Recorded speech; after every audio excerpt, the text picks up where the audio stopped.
All right, in today's video, I'm gonna be talking about the little symptoms and setups that I've gone through. I am working on a 93 7.3 diesel E350. Customer complaint, pedal was going down to the brake. I got on it, hopped on it. First that giveaway was, okay, master cylinder, spongy brakes. I bled the brakes first, still spongy. I'm like, all right, cool. Then it's probably, just a bad master cylinder. Replaced it. Bam. Still same thing. And I'm like, now it's even worse. And I'm like, story of my life. I'm like, what's going on? All right. So a couple days passed by. I had to order some parts. So I was checking out. There's actually a TSB on this, and I'm hoping that this could help you out. And I'm going to show you in this video how to test out some things just to help you out with the spongy brake. So I had two issues going on. One, it was hard spongy. Sounds kind of weird, right? Hard with no brake assist, but then it got spongy once it kind of got down below, once I was starting to get my brake assist. So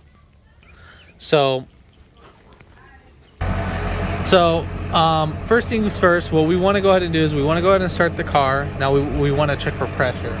So we're gonna go ahead and this is gonna make sure to let us know if our brake booster is bad or not. So I'm gonna let it warm up or idle for a couple seconds. So obviously you see how my thing goes down pretty slow, which it should be going down because you do want that brake assist. But if you tap it really fast, so right now it kind of starts getting hard. So I'm not getting that brake assist, but at first I wasn't getting that. So all right, so we're letting it build up some vacuum because obviously the vacuum pump works. So we're gonna go ahead and turn that off. All right, so coming right here, what you're gonna go ahead and do, you're gonna grab your brake booster, but you do need to be very careful. And then you're gonna pull this back. And what we wanna hear is we wanna hear a hissing sound. So we hear that. So what I like to say is to let it sit for about 5 minutes and to see if it holds a vacuum. Make sure you hear for any listening sounds or hissing sounds. So right here, this piece, when I first, I barely touched it. So I think that's why I was getting the hard issue, is that this piece right here for the old one was broken. You can get that at the dealership. All right, so let's put that back. So we'll push that. All right, so now let's say if you don't hear any air coming out, either the seal right here is bad, or you got fluid leaking into your brake booster, which would be the master cylinder. You would need to pop this off and see if the seal inside of there is bad. But right here, so if you're not building, make sure your check valve too. Also, you're gonna have to blow right in here. So if you blow in there, all right, so here's the old one that I had. So over time, so basically you are able to blow air through that. So as you can see, but it's a little bit more harder. You can suck air through it. That one you can really suck air through it.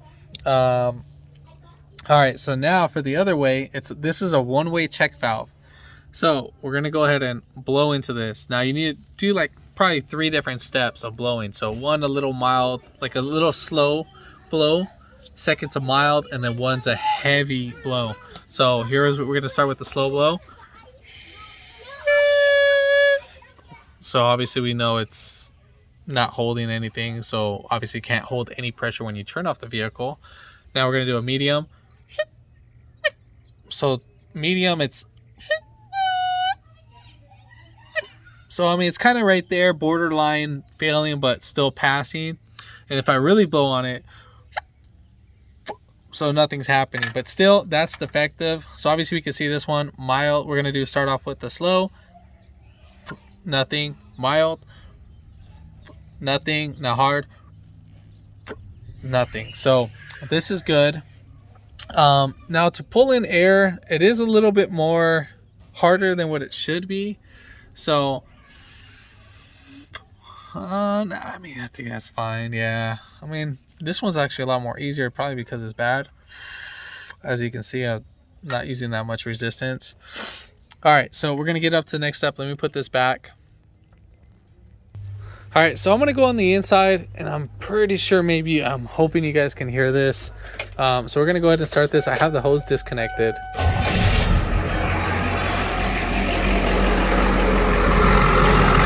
So right here, you can hear like a pulsing sound. So you're gonna just listen for that noise.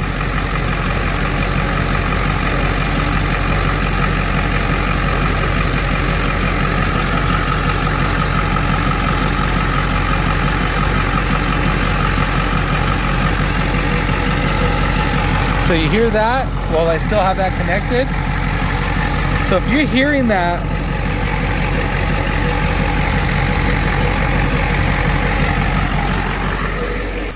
while it's connected, that little pulsing sound, then you know you have a leak and you need to chase down that leak. One way to do it would be like a smoke test.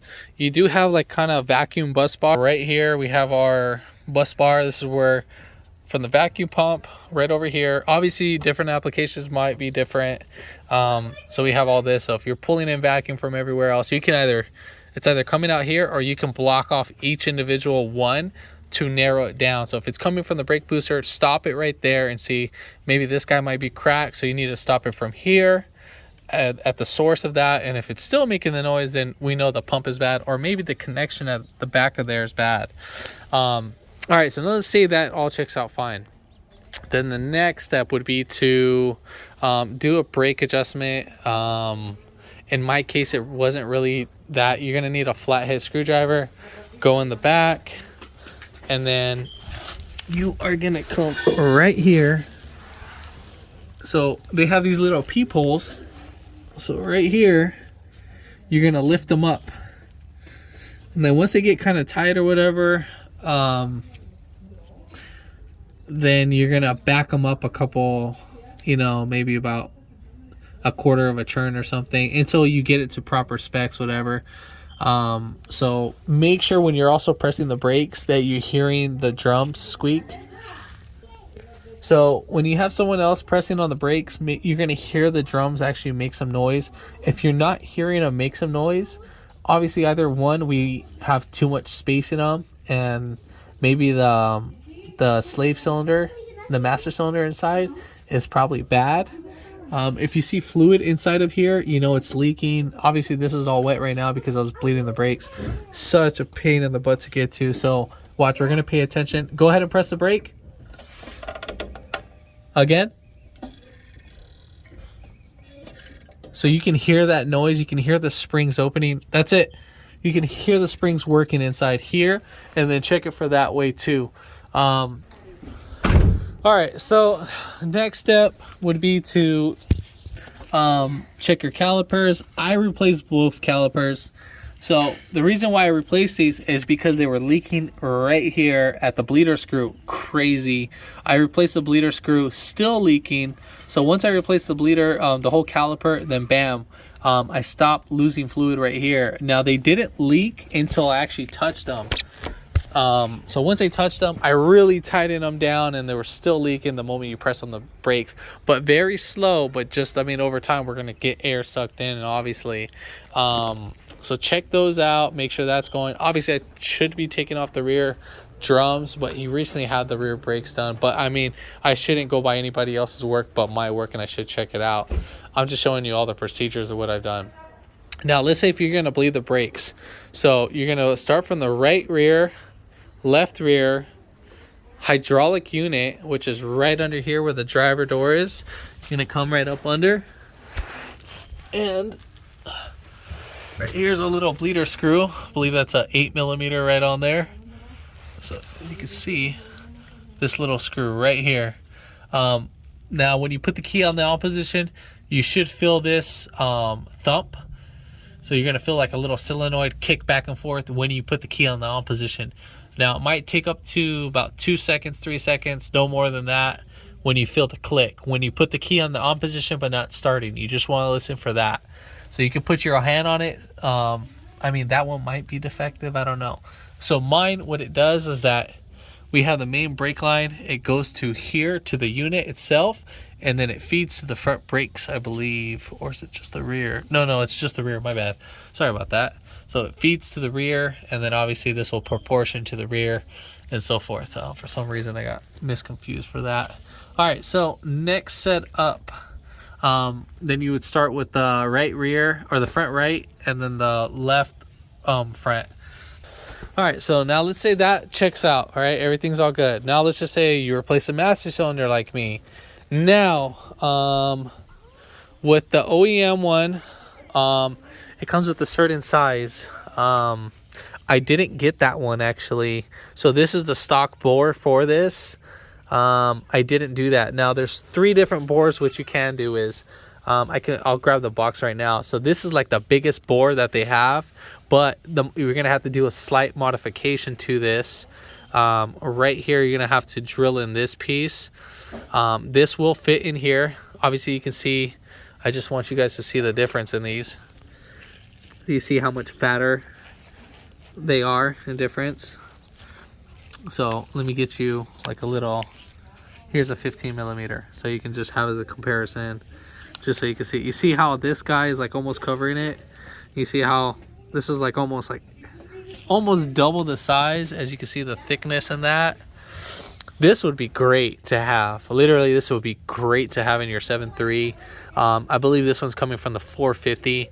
Now that is the master cylinder for this. You can't use the smaller one. You will have to use the bigger one, obviously, in that. So now if you get one of these with just like the way how you get this one, that's how I got the master cylinder in there. You want to say hi? Why are you running? Why are you running?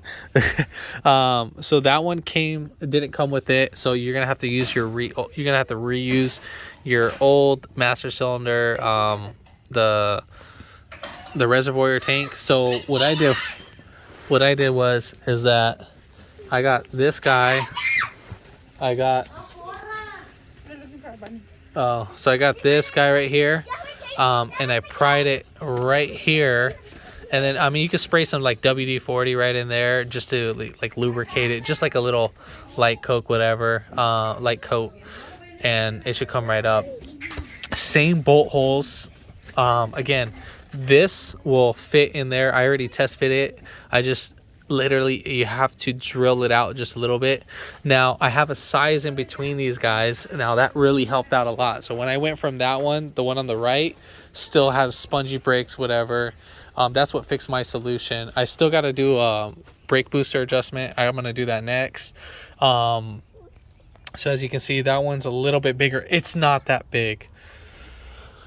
All right, so the one that I have in the vehicle installed, so this is the one, new brake master cylinder with reservoir. Wait, no, that one didn't come with reservoir. Did it? Or was it this one? Okay, so this is the biggest one. This is the fattest one right here. I'm sorry, I got confused real quick. So this is the biggest one. So part number is November Mike 4015. Now that's that big one if you really want that one.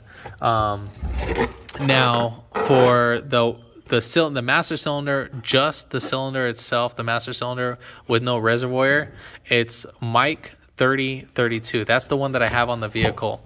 I'm gonna go ahead and adjust this master cylinder, not the master cylinder, I'm sorry. I'm gonna adjust the brake booster. There is an adjustment on it, so I might need to do it. So I'm gonna loosen it up a little bit. It still feels good. It feels definitely a lot better than what it actually did come in. Now my brakes, when I would press on the brake, like I would press it and it would just slowly start sinking down, and I'm like, I wasn't really comfortable with that. Now that was with the first reservoir. Customer left off, like he really needed the car, and I explained it to him like, hey, it's unsafe conditions.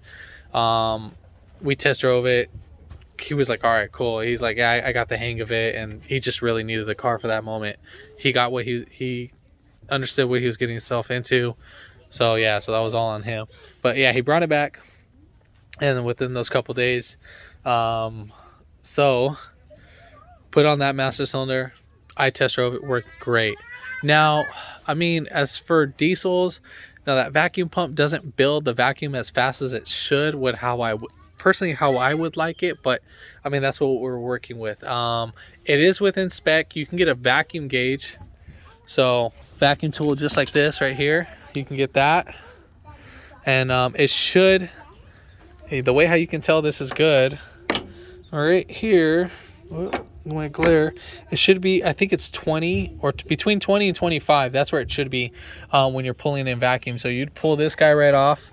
Now you be careful with your bus bar. You might need to spray some WD-40 in there just to get that. And then you would put your gun in there. You might need to use some adapters just to get that going. And then you're going to start the car and then see how much vacuum it's pulling. Literally the needle, you don't want to see it moving like you don't want to see it moving like that. You want to see it like it's going to be dead steady at where it's supposed to be at. All right, so next thing, what I'm going to go ahead and do is I'm going to adjust the brake booster, and I'm going to go ahead and pull this bad boy off. So it's two 15 millimeters, so one right here and then one right there. Very simple. Obviously I don't have a lot of space like the Ford F-250s, 350s and all that, so I can do what I can with at this moment. So let me go ahead and pull that off. All right, so here we go. Now we're just gonna pull this out. Obviously I can't pull it out all the way because or maybe I can. Let me see. I think it's the brake line hitting it. Well, maybe I'll just do some pinchers, some pliers. So right here you have an adjustable nut. You need to get some pliers right here and so forth. So we're gonna do that. Oh, I don't want to break that cable. So I think I should be able to adjust it right here. So I want to make sure you guys see that. Sorry about the thing. So right there, you see that little nut right there? So this guy right here, we're gonna move that. That's looks like a 7. And then right here, you're gonna use like some pliers to hold this in place, and then so forth. So I'm gonna go ahead and loosen it. So you turn it counterclockwise. That's gonna make it longer. So I think you need to do it in like either quarter increments. I'm gonna do it in one half turn. So I'm gonna do from up here to down below, so 180 degrees. So I'm gonna go ahead and turn that right now. All right, so we got that in. All right, so let's see how this is going. We're gonna give it a couple seconds to build up pressure while you move that little pole inside the brake booster. You're gonna hear hissing coming out. So yeah, it feels semi better. I might need to extend it. Let's see.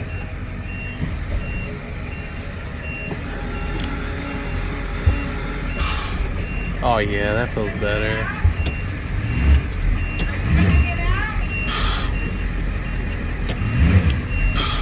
You know what? Yeah, I'm actually kind of happy with that.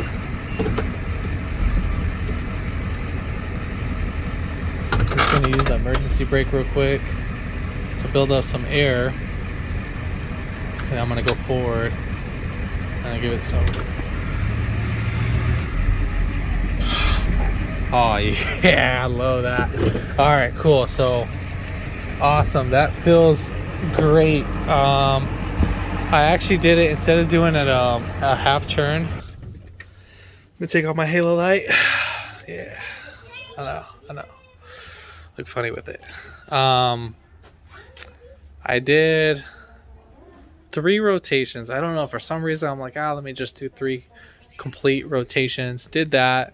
I'm like, what's the worst thing I can do is just do it right back again and make it tighter. Huge difference. I mean, now I could stop. The brake is not as spongy. Dile hola. Ay, ¿por qué no eres feliz con tu vida? So yeah, so that helped out. I mean, that's pretty much it at that point. Now let's say, I know this is a really hard vehicle to bleed. That's what they're saying. Make sure you bleed the master cylinder pretty properly. Now, if you are going to be bleeding the master cylinder, make you have these guys. This helps out a lot to bleed it. When you have the reservoir, you're going to put these little nipples. Make sure they have clear ones. The clear ones don't have holes in them. So as you can see, there's holes in this. And then where's the other one? Okay, so here's the clear one. Get that open. So as you can see, there's really nothing. There's no holes in that. So those are meant to like cap them off, but I just put the rubber things that they come back with, and I cap them off when you install them in the vehicle. But you'd basically put this right in here, just like that. Sorry guys, I'm just trying to be more specific. So put it in the hole, and you're gonna push them in the hole pretty like aggressive until they get stuck in there. I think this one might not work because these are a little bit, it should work.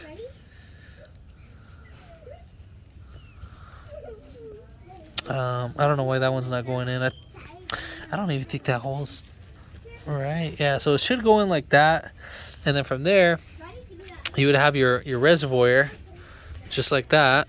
And then you would just have that guy hanging out right there just like that. And you would, I put it against the tire and I push right here with a screwdriver. And then from there, you're just going to watch the fluid. You're going to keep pumping it until big air pockets come out, until you don't see any more big air pockets. So you get all, you're going to see like the microscopic little air bubbles. That's perfectly fine because we're going to have to bleed up the brakes. So I just kind of want to explain that for that. I'm going to go take it for a test drive. Let me get back to the video on that. But as of right now, feels great. I'm gonna have to put on these hose clamps back on, but I'm just letting you know all the things. Now let's say, now let's just say, now this master cylinder is not working. Again, you can go with that master cylinder, the biggest one that I have. Again, that's the, I think that's the one that starts with an M, or the, no, that's the one with the new, with the master reservoir. I actually like this one a lot better. I would prefer to use this if you like, for you guys that are towing. This is a great one. I like this one. This should have like some really great stopping power with little ease.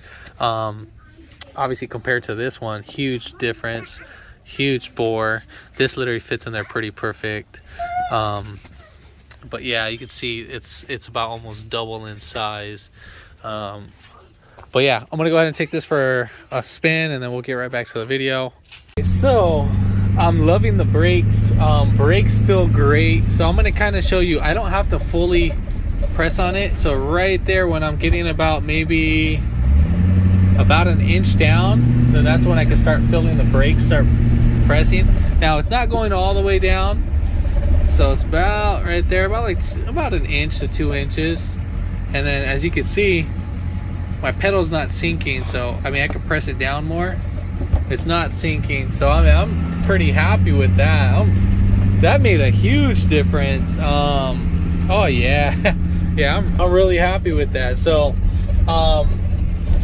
I know my customer is going to be happy with that. If he doesn't like the feel for it, I would be happy with this feel in that sense. Yeah, I mean I want to say about 2 inches. Yeah, 2 inches. It's great right there. That's when I start feeling the force. So yeah, I'm really happy. I'm like, oh my god, this job is gonna be gone. Woo! I'm happy I got it. I'm not a big diesel guy, so I had to do some research, checking around, use some of the programs that I use for like the TSP. I was checking it up. So I'm glad that worked out. I'm glad I'm able to show you guys how to do it and all that. So if this video helped you out, give it a thumbs up, comment down below if you have any questions, and hit that subscribe button for more upcoming videos in the future. And thanks for watching.